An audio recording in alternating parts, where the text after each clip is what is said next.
এখন ভোর 4টে বাজে আর এত বৃষ্টি হচ্ছে দেখো। তো আমরা তো ঘুমাচ্ছিলাম আর তোমাদের দাদাভাই দেখো এখানে কতগুলো মাগুর মাছ ধরে এনেছে। এখানে যতগুলো আছে সবগুলোই কিন্তু মাগুর মাছ। আর সাদা কালারটা দেখছো, আমি কিন্তু ফার্স্ট টাইম এইরকম সাদা মাগুর মাছ দেখলাম। আর যেহেতু এতগুলো মাছ পেয়েছে, বাড়িতে তো খাওয়া যাবে না এত মাছ, সেই জন্য বলছি সকাল সকাল একটু, যেহেতু আজকে হাটবারও আছে, সকাল সকাল বাজারে নিয়ে যেতে, যা হয় সেই ভালো। সেই জন্য চলো হাঁড়িতে মাছগুলো ঢেলে দিই। আর এখানে জল পেয়ে মাছগুলো দেখো কীরকম লাফালাফি করছে। আর তোমাদের দাদাভাইও রেডি হয়ে গেছে, যেহেতু বাজারে যাবে, সকাল সকাল গেলে পাইকারি দামে মাছগুলো দিয়ে পালিয়ে আসবে। ভোর ভোর যদি ঘুমটা ভেঙে যায় না, তাহলে তো খুব ভালোই হয়, আর কাজগুলো কিন্তু তাড়াতাড়ি সারা হয়ে যায়। এখন 4:30 বাজে, তাই ভাবলাম তোমাদের দাদাভাই তো মাছ নিয়ে চলে গেছে, বিছনাটা ঝেড়ে নিই। বিছনাটা ঝেড়ে আমি ঝাঁট দেবো, ঘরটা মুছবো। আর যেহেতু বাইরে বৃষ্টি হচ্ছিলো, এত কাদা, বাইরে তো আর ঝাঁট দেওয়া যাবে না, গাছের পাতাগুলো গুড়িয়ে নেবো। দিয়ে আমাদের যেন সরকারি কলে 5টার সময় জল চলে আসে ভোর ভোর, তাই ভাবলাম তাড়াতাড়ি যেখানে কাজ সারাই হয়ে যাচ্ছে, আর 5টায় সরকারি কলে জল এলে স্নান করে নেবো। আর বৃষ্টিটা যেহেতু থেমেছে, তাই ভাবলাম আজকে একটু হাঁটতেও যাব, অনেক দিন হাঁটতে যাওয়া হয়নি। তাই চলো ঝটপট আমি কাজগুলো সব সেরে নিই। সেরে টাইম কল নয়, সরকারি কলই ধরো, সরকারি টাইম কলে জল চলে আসবে 5টার সময়। একেবারে স্নান টান করে বড় মেয়েটাকে ডাকবো, ডেকে মা মেয়ে দুজনে মিলে আজকে হাঁটতে যাব।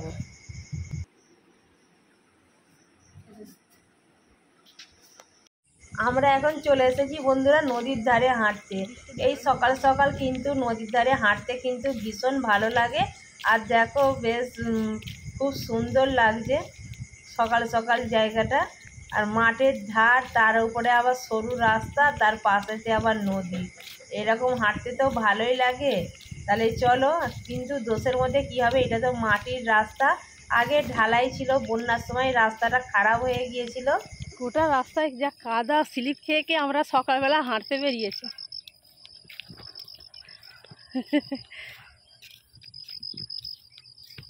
এত কাদা, স্লিপ খেয়ে হাঁটছি, স্লিপিং জগিং করছি।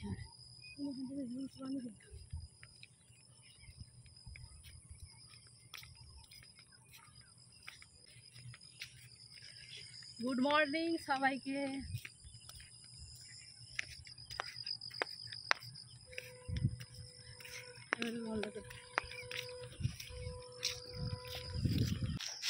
আর এখানে দেখো সকালবেলা মর্নিং ওয়াক করে এসে কিন্তু আমি এখানে চা বসিয়ে দিয়েছি।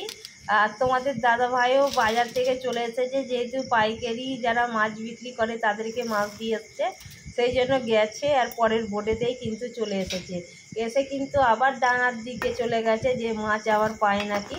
তাহলে চলো আমি এখানে দুধ চা করছি, চাটা করে নিই, তারপরে আবার ফিরে আসছি। সকাল সকাল কে এখন দুধ চা খাও অতি অবশ্যই কমেন্ট করো। তবে প্রত্যেক দিন চা করি না, মাঝে সাঝেই চা করি। তোমাদের দাদাভাই আজকে কাজে যায়নি, বৃষ্টি হচ্ছিল বলে, সেই জন্যই সকালবেলা চাটা হচ্ছে।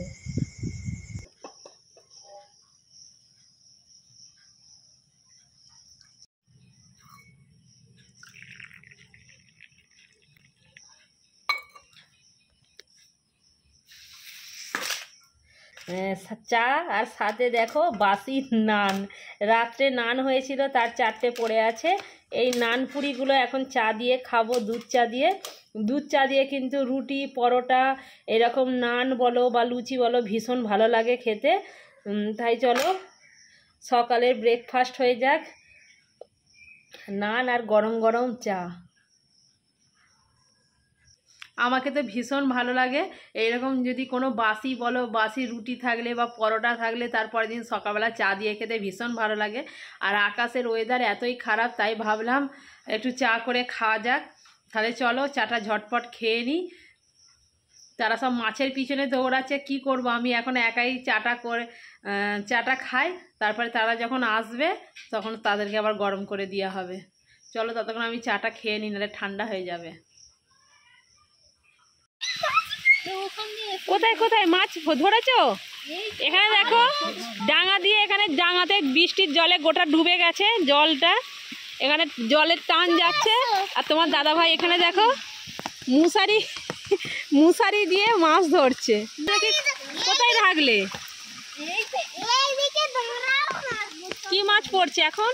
এই যে গরই মাছ পড়েছে, খলসে মাছ পড়েছে। ঘরে কিন্তু এখানে অনেক মাছ ধরে নিয়ে গেছে। শাল মাছ, বিশাল বড় একটা মাছ, সেটা বড় শাল মাছ 2 কেজি।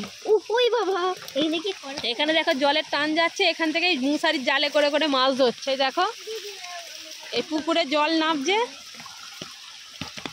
এই যে পুকুর ডোবা। এটা কি মাছ? এত বড় রে বাবরে, কি বড় শাল মাছটা। হ্যাঁ শাল মাছ এইটা। দেখো বন্ধুরা শাল মাছের সাইজটা রে বাবরে, কি বড় মাছ। শাল মাছ, ছাতাটা আড়াল কর, ফোনেতে জল পড়ছে। কি বড় শাল মাছ বন্ধুরা, একেবারে। হাই সেদিকে পালিয়ে যাচ্ছে, হাই সেদিকে গরই মাছ পালিয়ে যাচ্ছে। এটা কি মাছ? না না, সেটা শোল মাছ না গরই মাছ? শোল মাছ, গরই মাছের মতোই পুরো লাগছে। এখানে দেখো শোল মাছ চলে এসেছে। আর এখানে দেখো বৃষ্টিতে সারাদিন শিঙি মাছ, এই হাঁড়িটাই শুধু শিঙি মাছে ভর্তি। বৃষ্টিতে ভিজে ভিজে এত মাছ ধরেছে। শিঙি মাছগুলো একেবারে পাকলা পাকলা। আর এখানে কি বড় শাল, ওরে বাবরে, জল থেকে এখানে লাফি পড়ছে। এটা শোল মাছ, এটা গরই মাছ, এখানে একটা শোল মাছ। আর শাল মাছটা দেখুন বন্ধুরা, কি বড় শাল মাছটা। একটা এত বড় ড্রামেতেও কুলায়নি, এত জল দেয়।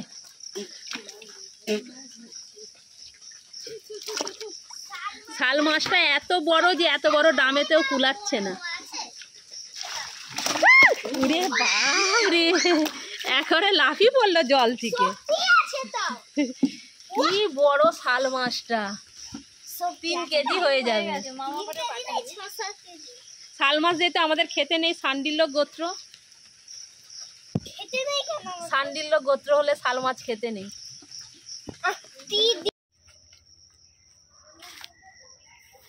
এই তো বেশি, এই তো ভালো দানা হবে। ওই ছোটটা পেরে দাও, আমি খাওয়া। উঠতে পারবে তো না? আবার পড়ে যাবে। কাছ আর কে, সেই বুঝে উঠো। উঠতে পারলে গাছের দিকে মন দিয়ে উঠবে, অন্যদিকে ধ্যান। দেখো গাছে উঠছে, একবার পড়ে গেছিল। এইটা নয়, এটা সামনে আছে, থাক। ভালো এটা দাগ হয় না তো। আচ্ছা উপরে ছোটটাও পেরে দাও বাপি। ওটা বড় আছে কিন্তু বাঁকা, ও ভালো হবে না।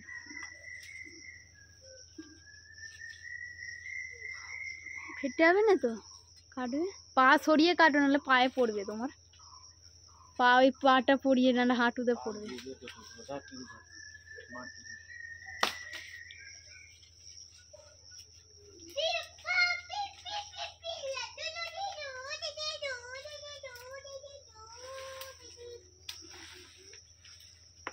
ওই সাইড দিয়ে আবার ছোটো কাঁঠাল গাছ বেরাচ্ছে। ওটা কাঁঠাল গাছেরই তো ডাল, মানে ভাঙনি। ওটা কাঁঠাল গাছ। ওটা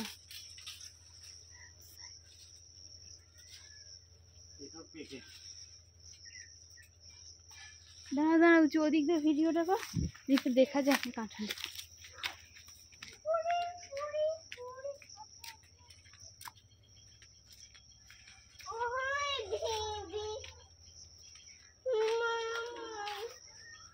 ওইটাও পেকে যাবে, হলদে হয়ে গেছে।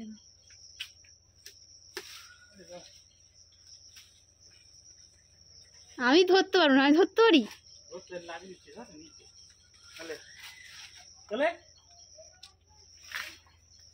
আর এইদিকে আমার রান্নাও কমপ্লিট হয়ে গেছে। মাছের তেল ঝাল হয়েছে। এইরকম আদা রসুন পেঁয়াজ টমেটো দিয়ে কে মাছের ঝাল খাও অতি অবশ্যই কমেন্ট করো। আমাদের কিন্তু মাছ হলে আমরা এইভাবেই মাছের ঝালটা করি, আর কালারটা কিন্তু খুব সুন্দর এসেছে। আর তাহলে চলো, ভাতটা তো আগেই হয়ে গেছে, দেখো কালারটা কত সুন্দর লাগছে। আর এখানে হয়ে গেছে গরম গরম ভাত আমার। তাহলে চলো আজকের ভিডিওটা এইটুকু, আবার নেক্সট ভিডিওতে দেখা হচ্ছে। টাটা।